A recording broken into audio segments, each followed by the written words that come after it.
Mayam ahan namuktada ikokno kurum jari amadi taram noksari piki channel pothaminasi khangminasi channel sina lepanai dana chayol khudingi oina nomaiting namit khudingi thamjaba chayol gi Rashifal da ngasi sodamak puduna laksari ngasi December ki tang kunmathoi dagina lakadoriba December ki tang kuntaret fawbugi oiba chayol asigi Rashifal kudul tanjanabagi damak puduna laksari ngasi ki tangkak asida Mausagumna tangkak ani thokna thamjabagi matawgumna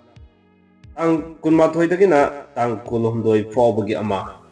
dugu lemhoriba tang kunmari dagina tang kuntaret fawbagi ama thamjarakani rasi khudimaki oina haksangi mahiroi singi amadi akhang lesabi singi fall kari kari lady habasu thamjarakadabani channel sina lepanai dana satharaiba Chayolgi oina puthokjariba Chayolgi Rashifal sida ngasi ki tangka asida domadonggi rasisingda kari kari phol leri habadu khaminabagi tanja lahorasi mes Rashifal dagi hojare haraga mathang manaw naina damuk satjaraga aroibada minal Rashifal lokjaraga losinjaga dabani udol tamjage iki channel pothaminasi khangminasi channel sigi Chayolgi oina puthokjariba Chayolgi Rashifal udol tamjage nikdaminasi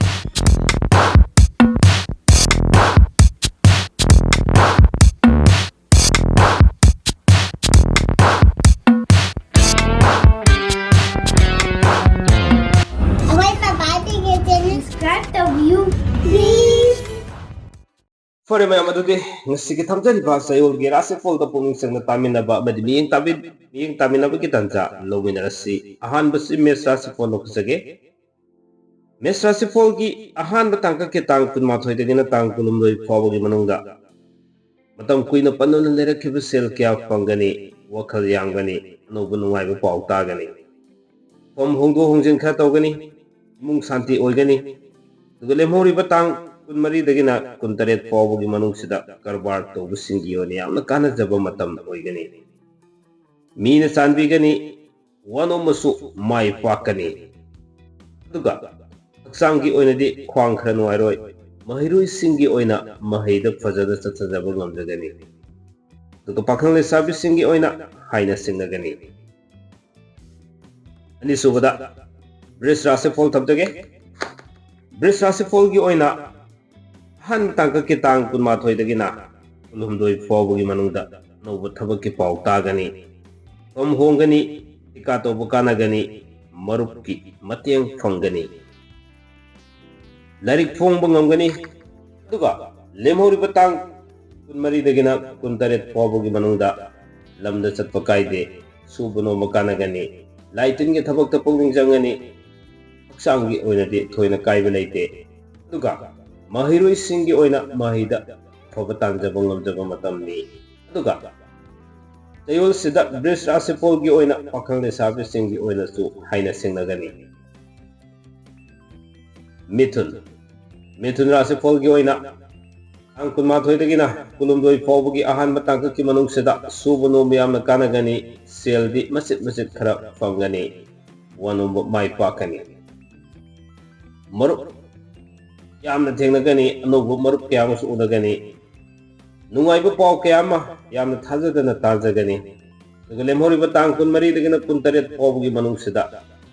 lamda chathokpada yamna phaba ufam amadi matam oigani tika tawbu singi oina yamna kanagani duga sayen gi karbar da sel mangani imung santi oigani mahigi oinadi fajana chatagani abidi mahiroi singi oina mahida fajana chatajaba ngamjagani abini haksangi oinadi thabak khara nungaidaba leigani aduga pakhang lesabi singi oinadi thungnagani karkat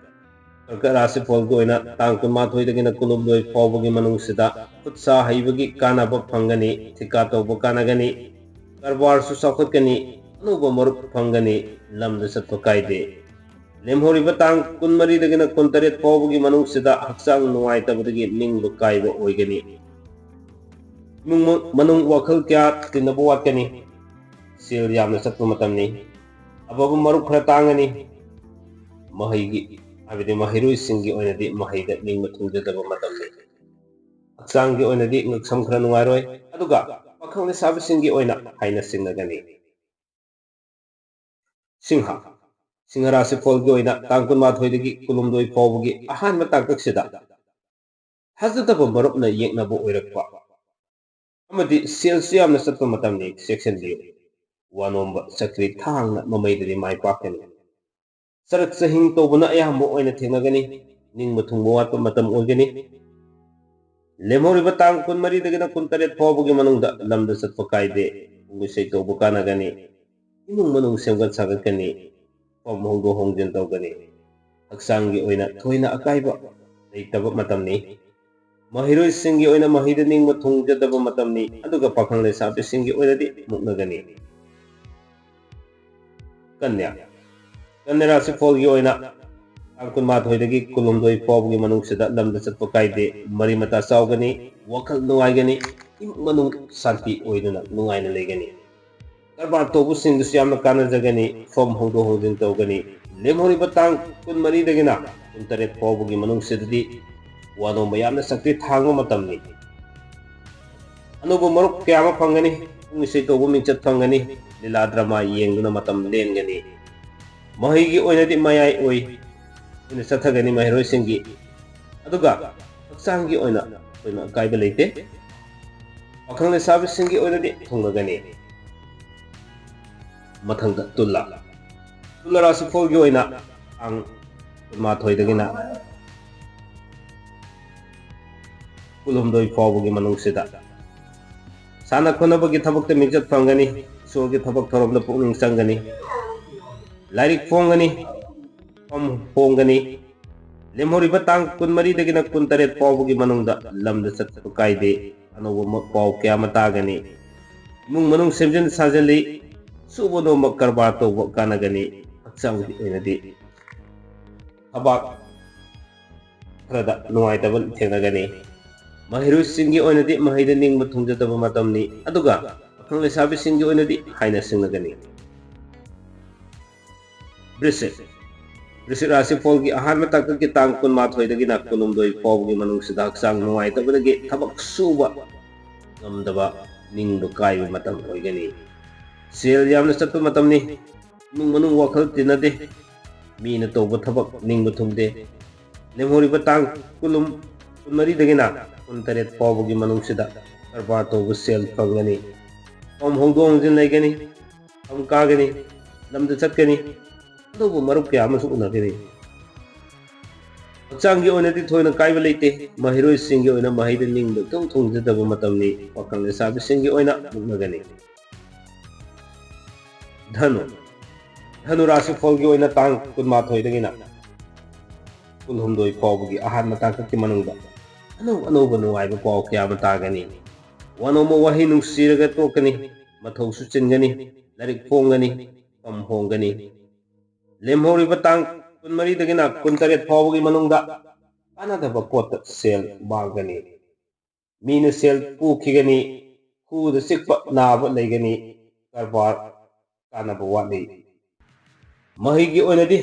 oina kaide aduga pakhang lesabi singi oinadi haina singnagani Makar tang 12dagi kulumdoi fawbagi ahanba tangkaki manungsida Makar Rashifal gi oina wakhal sarangnaba matamni migi asoiba yamna ugani ningba thungba watni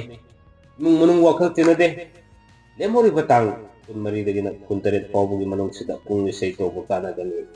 lairik phongani sana khonabagi thabakta chawkhatkani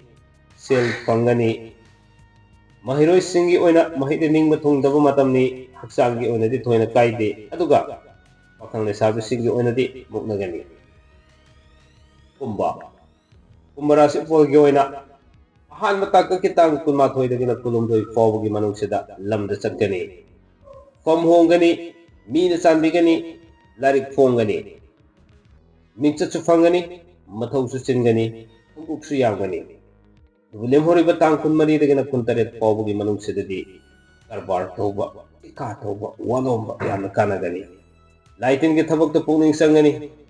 mahigi oinadi fajana chatli aduga pakhang lesabisingi oinadi thungnagani sumna thamjariba Chayolgi Rashifal sida ngasigi tangka asigi aroibada minna Rashifal thamjage. Ahanba tangka ki tang kunma thoidage na kulumloi fawagi manungda ka to bukanagani ituba sanagi karbar toba saukhatgani amhongani namda chatkani lemori batang kun mari dagina kun taret fawagi manungsida wanong basakti thangani ningba thongde imung manung ilang langi mathau silli sel makong pali ko khara nuai da balai gani hakchang gi oina mahiroi singi oina mahida mayai oina ningba ung da ba mayai oina sakta matam ni duga pakhang na sabi singi oina di mukna gani asumna thamjari ba Chayolgi Rashifal si matang usai da tension janaba gi tanja ni role loiba foba tabi ba mani miyeng tabiri ba sing khwai khuni makna ngasigi Rashifal si thamjar pa matam da hai ki ba matam da amadi Rashifal thamjarak matamda soi ki balan ki yoro su kono manu ngak pigani haibu wapum thamjaraga amuka sahna kono mapo iko non khrum jari kang ipakna yai fare